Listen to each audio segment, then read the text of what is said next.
디모데전서 6장 17절부터 19절까지 보겠습니다.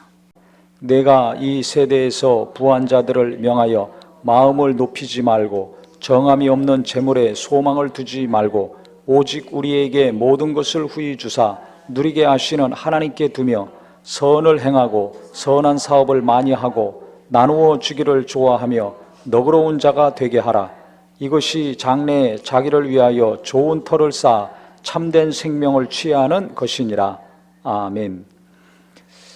우리가 앞날이 잘 되기를 원합니다. 누구나 앞날이 평안하기를 원하죠.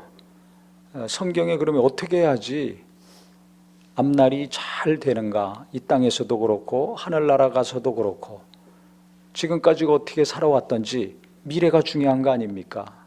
과거에 너무 매여 있어도 안 되고 현재가 잘 되려면, 미래가 잘 되려면 현재 내가 바른 생각을 가지고 하나님이 이끄시는 대로 잘 보고 한 걸음 한 걸음 주의 인도하심을 받아야 됩니다. 17절에 다시 보세요. 내가 이 세대에서 부한 자들을 명하여 마음을 높이지 말고 정함이 없는 재물에 소망을 두지 말라 하고 했습니다. 부자들에 대한 얘기죠. 나는 부자가 아닌데 나는 관계없나 보다. 아니에요. 우리나라가 기본적으로 전 세계에서 보면 부자 나라에 속합니다. 나는 지금 너무 경제적으로 어렵습니다. 아니에요. 전 세계 인구를 등수를 매기면 대단히 그래도 잘 살고 있는 겁니다. 상대적으로 다른 사람에 비해서 내가 가난하다, 못 산다 이렇게 생각하는 거죠. 전체 이 땅에 있는 모든 사람들을 상대로 하면 우리나라에서 아무리 힘들게 산다 할지라도 그렇게 너무 가난하게 사는 삶이 아니에요. 그러니까 항상 누구랑 비교하면서 나를 코너로 몰아가지 마세요. 그러면 신앙생활도 하기 어렵고 감정적으로도 그렇고 정신적으로도 대단히 우울하게 됩니다. 전 세계적으로 보면 대단히 우리가 풍요로운 삶, 그 사람들에 비해서는 여유 있고 넉넉한 삶을 살고 있습니다. 경제적으로는. 근데 내적으로는 여유가 없어요. 그 사람들보다. 아프리카 사람보다 우리나라 사람들이 얼마나 잘 삽니까? 근데 내적으로는, 정신적으로는 너무 쪼들리고 여유가 없습니다. 그래서 정신적으로 괴롭다고 경제적으로 쪼들리는 게 아니거든요. 경제적으로 쪼들리는 경우가 극히 일부 있죠. 그렇지만 평균적으로 본다면 우리가 어떤 나라 사람들보다 경제적인 넉넉함이 있습니다. 근데 마음의 넉넉함이 없죠. 그래서 생각을 좀 바꿔야 됩니다. 생각을 바꿔야 돼요. 이걸 안 바꾸면은요, 지금 10대, 20대 자살하는 사람들이 갈수록 늘어나고 있고요. 전 연령에 비해서, 전 연령층에서 자살하는 사람들이 지금 잘 산다는 OECD 국가 중에 랭킹 1위입니다. 아니, 경제적으로 이렇게 뭐 세계 몇이라고 하는데, 대국이라고 하는데, 왜 괴로워서 스스로 목숨을 끊는 사람들이 많을까요? 나는 실패했어. 나는 노력해도 안 돼. 나는 쓸모없는 인간이야. 나는 망했어. 이렇게 부정적인 생각, 우울한 생각이 계속 지속됩니다. 그러면 살 소망이 없어지죠. 그래서 극단적인 선택을 하는 겁니다. 긍정적인 것을 보지 못해요. 받아들이지 않아요. 자꾸 코너로 자기를 몰아가고 부정적으로만 생각합니다. 그런 극단적인 선택은 안 하지만 극단적인 생각은 할 때가 있어요. 극단적인 사고 가운데 계속 사는 사람들이 있어요. 이런 사람들은 노력하지 않습니다. 의지를 가지고 뭔가 하려고 하지를 않습니다. 이 우울증이라 그러죠. 멀쩡한데 우울해요. 그러니까 뭘 못해. 공부할 학생이 공부하고 일터가 있는 사람은 가서 일을 하고 하면 되는데 육체가 병들면 모르지만 움직일 수 있는데도 일 안 합니다. 돈을 안 벌어와. 가족들은 극빈한 삶을 살 수밖에 없죠. 왜요? 마음의 의욕이 안 생겨요. 나가서 육체적인 노동을 하면 100만 원, 200만 원, 300만 원 법니다. 두 내외가 가서 열심히 땀 흘리고 일하면 500만 원은 법니다. 그러면 어느 정도 살 수 있어요. 월세 내고 밥 먹고 학교 다니고 차비하고. 자녀들이 커서 자녀들이 가서 일하면 뭐 600, 700 정도는 세 가정이 벌 수 있죠. 근데 안 해요. 그리고 절망 가운데 살죠. 왜 그렇습니까? 마음이 병들고 정신이 병들어서 그래요. 그러니까 우리가 성경을 봐야 될 이유는 그 마음과 생각의 병을 치료해 주시고 온전케 하시고 다시 제대로 된 삶을 살게 하시는 능력이 있기 때문에 그렇습니다. 하나님의 말씀은 살았고 운동력이 있다고 그랬잖아요. 이 말씀이 나를 살려야 됩니다. 살리는 것은 영이니 육은 무익하니라. 내가 너에게 이른 말이 영이요 생명이라. 요한복음 6장 63절에 말씀하셨습니다. 예수님 말씀은 영인데 생명이에요. 나를 살린다고 그랬어요. 내 가족들을 살리고 이 땅에 있는 모든 사람들을 살리는 겁니다. 그러니까 예수를 믿고 하나님 말씀을 볼 때, 들을 때는 내가 좌절과 절망 가운데서 극심한 어둠 가운데서 극단적인 선택을 하고 싶을 지경까지 이르렀을 때라도 살려고 하나님 말씀 가까이 해야 됩니다. 근데 대부분 사람들이 어려워지면 살려고 하나님 말씀으로 손이 안 가고 다른 데로 손이 가죠. 눈이 하나님 말씀으로 가야 되는데 다른 걸로 가요. 그러니까 갈수록 사는 사람은 줄어들고 극단적인 선택을 하는 사람들이 많고 극단적인 생각을 가지고 고치지 못하고 치유되지 못하고 그냥 사는 분들이 늘어나고 있습니다. 그러니까 예수 믿더라도 우울증이 늘어나는 거예요. 예수 믿더라도 공허한 마음을 어떻게 해결을 못해요. 교회도 옵니다. 예배도 합니다. 봉사도 합니다. 모임도 참석합니다. 근데 한쪽에서는 허전해, 공허해. 이게 30대, 20대로 가면 더 심합니다. 아래로 내려갈수록. 왜 그런 줄 아세요? 예배도 하고 봉사도 하고 모임도 했지만 하나님 말씀으로 자기 영혼을 비춤받고 채움받지 못해서 그렇습니다. 밥을 먹어야 배가 부르죠. 똑같습니다. 사람이 떡으로만 살 것이 아니라 하나님 입에서 나오는 모든 말씀으로 살라고 하셨는데 우리의 영혼은 하나님 말씀을 먹어야 돼요. 구경만 하면 안 돼요. 듣기만 하고 보기만 할 것이 아니라 눈과 귀를 통해서 이 말씀이 내게 들어와야 됩니다. 밥을 씹어서 삼켜서 위장으로, 대장으로, 소장으로 이게 이동을 해야 영양분을 흡수해서 육체가 힘을 얻는 거랑 똑같습니다. 눈으로만 보고 귀로만 듣고 아 좋아, 아 은혜 받았어, 그렇게 되면 안 됩니다. 보고 들었다면, 은혜 받았다면, 깨달았다면 그것이 내 깊숙한 곳에 와야 돼요. 씹어서 삼켜서 위와 장으로 통과시키듯이 하나님 말씀이 내 영혼 깊숙한 곳에 와서 내 공허함을 해결해 주셔야 됩니다. 그것은 내가 해야 돼요. 즉 사모하고 내 공허함을 해결하려는 그 간절한 열망은 내가 해야 되는 겁니다. 그 작업은 어느 누가 해줄 수가 없어요. 목사님이 아무리 은혜로운 설교, 능력의 설교를 하더라도 그것을 사모하고 사모해서 내 안에 끌어다녀야 됩니다. 아무리 진수성찬을 차려놔도, 요리사가 최고 맛있는 음식을 차려놔도 먹는 건 내가 먹어야죠. 요리사가 나 대신 먹고 내게 힘을 줄 수 없어요. 똑같습니다.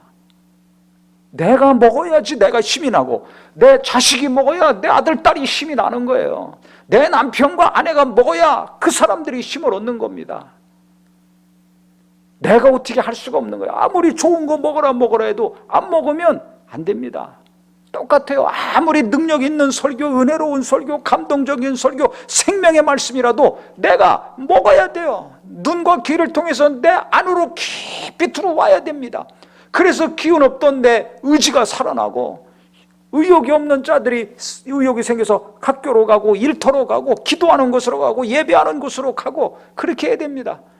골방에 처박혀 있던 사람이 사람 만나러 가고, 혼자만 먹는 사람이 같이 밥을 먹고, 혼자 인터넷으로 신앙생활을 하려고 하는 사람이 같이 신앙생활하고 하는 것은 말씀이 스쳐 지나가는 말씀이 아니라 깊이 들어와야 돼요. 그러니까 그 공허한 마음, 우울한 마음, 극단적인 사고를 하고 있는 사람이 자체가 하나님의 말씀을 대단히 사모해야 됩니다. 오죽하면 성경의 갓난아이처럼 너희는 하나님 말씀 순전한 젖을 사모하라고 했겠어요?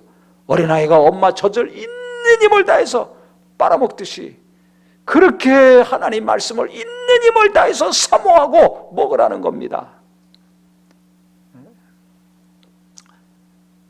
경제적으로 어렵습니까? 그러면 그 어려운 경제적인 위기에서 내가 살려고 얼마나 하나님 말씀을 사모하고 있는가? 돈을 그렇게 간절히 사모하고 열망하면서 하나님 말씀은 사모하지 않잖아요. 이게 문제예요. 내가 원하고 바라는 거 있죠. 내 앞날이 잘 되는 거 있죠. 그것을 그렇게 사모한다면 그것보다 하나님 말씀을 더 사모하고 하나님 말씀을 더 갈급해하고 하나님 말씀을 더 붙들고 그 말씀으로 계속 살기를 예수 이름으로 축원합니다. 그래서 은혜 받고 깨닫고 한 말씀은 붙들으라는 거예요. 묵상해야 됩니다. 계속 그 말씀을 생각하라는 겁니다. 뭘 생각하고 있습니까 지금 나는? 그래서 성경에 분명히 말하고 있습니다. 마음을 높이지 말고 정함이 없는 재물에 소망 두지 말고. 정함이 없는 재물, 떠다니는 재물에 소망을 두죠. 그러니까 비도도 엉뚱한 데 투자했다가 망해가지고 빚더미 앉는 거 아닙니까? 정함이 없는 마음, 정함이 없는 재물, 이게 합산이 되면 망하는 거예요. 왜 정함이 없는 재물에 마음이 가고 그거 붙잡으려고 뛰어다닙니까? 말씀이 그 속에 없기 때문에 그렇습니다. 듣고 본 말씀이지 나를 붙드는 말씀이 없어요. 내가 묵상하는 말씀이 없어요. 내가 순종하는 말씀이 없어요. 그러니까는 그 헛된 물질에 마음이 가가지고 어려움 당하는 겁니다. 그러니까 정함이 없는 재물에 소망을 두지 말라는 게 마음을 두지 말아라. 돈은 들어왔다 나갔다 올라갔다 내려왔다. 춤추는 게 돈 아닙니까? 부동산이고 주식이고 금값이고 기름값이고 계속 춤추고 널뛰는 게 이게 돈입니다. 언제까지 그거 쳐다보고 같이 정신없게 어지럼증 걸릴 겁니까? 정함이 없다는 겁니다. 정함이 없어요. 우리에게 모든 것을 후히 주사 누리게 하시는 하나님께 두라고 그랬어요. 돈한테 마음을 두지 말고 알아서 후하게 주시고 먹이시고 입히시고 도우시는 하나님께 마음을 두라는 겁니다. 이걸 우리가 몰라요? 맨날 예배하니까 알죠. 근데 안 되잖아요. 실제 상황에서는 평소에는 내 마음은 하나님께 가 있지 아니하고 돈한테만 가 있어요. 이걸 고쳐야 됩니다. 이걸 기도해야 돼요. 안 되니까. 항상 말씀드리죠. 돈 위에 내가 있어야지 돈 밑으로 다 들어가 있어요. 돈을 내가 지배하고 다스리려면 내가 하나님 말씀에 붙들려야 됩니다. 근데 이게 안 돼요. 그렇게 해야 되는 거 알면서도 안 되죠. 왜 안 되는 줄 아세요? 돈을 사랑하는 마음이 하나님을 의지하는 마음보다 더 강해서 그래요. 믿음을 내가 가지려는 마음보다 돈을 더 많이 소유하고자 하는 열정이 더 강해서 그렇습니다.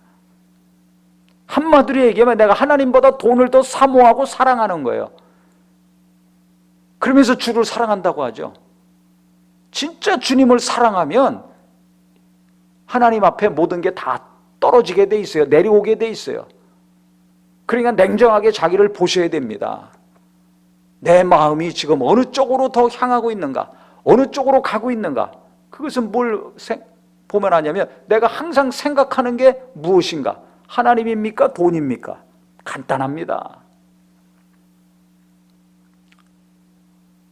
만약에 이것이 정리가 안 되면은요, 일평생 많건적건 돈 때문에 널뛰기 하다가 끝납니다. 불쌍한 사람 됩니다. 그래서 성경에는 하나님께 두라는 거예요. 어떤 하나님 후히 주시고 누리게 하시는 하나님, 이 하나님께 두라는 거예요. 그래서 하나님이 얼마를 주셨든지 있든지 없든지 잘 보세요. 선을 행하고 선한 사업을 많이 하라.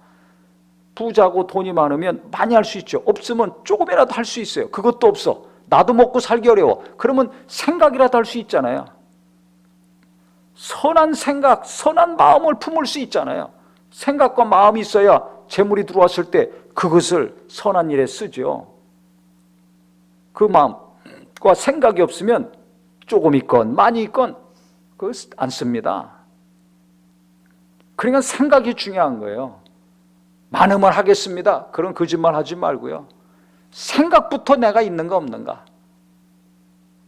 내가 하나님 뜻을 위해서, 하나님의 영광을 위해서, 영혼 구령을 위해서 내가 재물을 쓰고 힘을 쓰고 시간을 써야 되는데 못하는 것 때문에 안타까워하고 있습니까? 그걸 하려고 주님 내게 재물을 주시고 건강을 주시고 지혜를 주시고 능력을 주시옵소서. 우리 자녀들이 공부 잘해서 잘 먹고 잘 사는 것이 아니라 그 실력을 통해서 지혜를 통해서 하나님 원하시는 일을 잘 하게 해 주시옵소서. 벌써 공부 잘하기 이전에, 돈 벌기 이전에 생각이 선해요.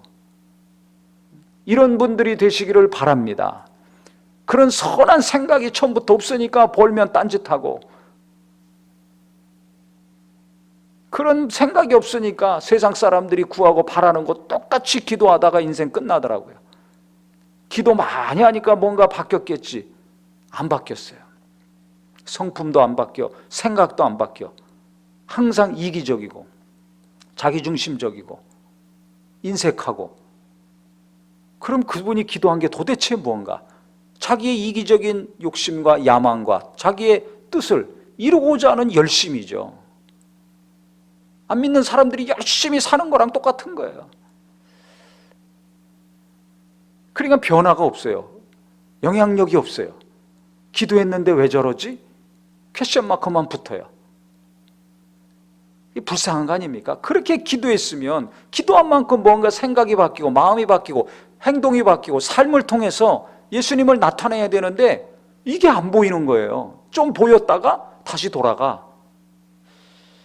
참 안타깝죠. 예배를 하면 할수록, 말씀을 들으면 들을수록, 신앙생활을 하면 할수록 이것들이 계속해서 선한 생각이 나오고 선한 마음이 나오고 많건적건 선한 일에 귀하게 쓰임받는 나와 내가 가진 것들이 되기를 주님의 이름으로 축원합니다. 그런 사람들이 무엇을 하는가? 나누어 주기를 좋아하며 너그러운 자가 되는 거예요. 나누는 거 좋아하는 사람이 있습니다. 뭐가 들어오기만 하면 누구 줘야 되나 생각하는 사람이 있고, 주긴 누굴 줘? 아까워서 안 줘요. 그 다음에 잔뜩 사재기만 하죠. 이거 쫓고 저거 쫓고. 자기를 위해서는 잔뜩 사고 주는 건 싫어해. 선한 사람은 자기를 위해서 돈 별로 안 씁니다. 별 의미가 없다는 걸 알기 때문에 나누기 바쁘죠. 계속 나누려고 합니다. 그러니까 너그러운 자가 될 수밖에 없어요. 인색한 자가 아니라 너그러운 자, 이기적인 자가 아니라 이타적인 자가 된다는 겁니다. 그러니 이 사람들은 어떻게 되겠어요? 19절이 되는 거예요.